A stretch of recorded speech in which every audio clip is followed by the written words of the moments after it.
Студенческое общежитие номер 3 Чувашского государственного университета имени Ульянова открыли после масштабной реконструкции.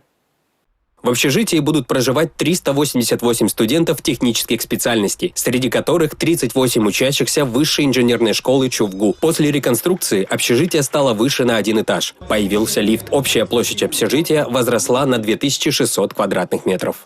Можно здесь поиграть в мафию, любые карточные игры, собираться, уютно проводить время, кто-то может учебой заниматься. Комнаты стали светлее и просторнее. В каждой из них, согласно современным стандартам, на одного жильца приходится не меньше 7,5 квадратных метров площади. Общежитие номер 3 реконструировали по оригинальному проекту с применением металлической рамно-связевой каркасной конструкции. Коридорная система на этажах сменилась на жилые блоки, каждая из которых состоит из 1, 2 или 3 комнат с доступом к интернету, душевой, санузлу, мини-кухней с холодильником и плитой.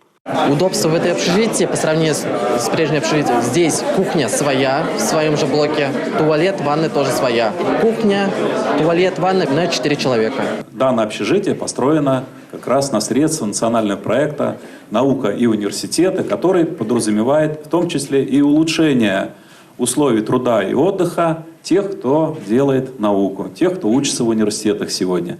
Все этажи оборудованы прачечными и комнатами для глажки. Первый этаж включает в себя актовый зал, коворкинг-зону для студентов Высшей инженерной школы, шахматный клуб и жилые помещения для маломобильных групп населения. На 3 и 6 этажах расположены спортивные залы. Здорово, что общежитие живет, общежитие развивается. Я понимаю, что те условия, в которых вы будете жить, работать, учиться, намного лучше, наверное, чем те, в которых я находился. Но это правильно. Жизнь идет вперед. Поздравляю всех с замечательным событием, с праздником. Учиться, учиться и еще раз учиться.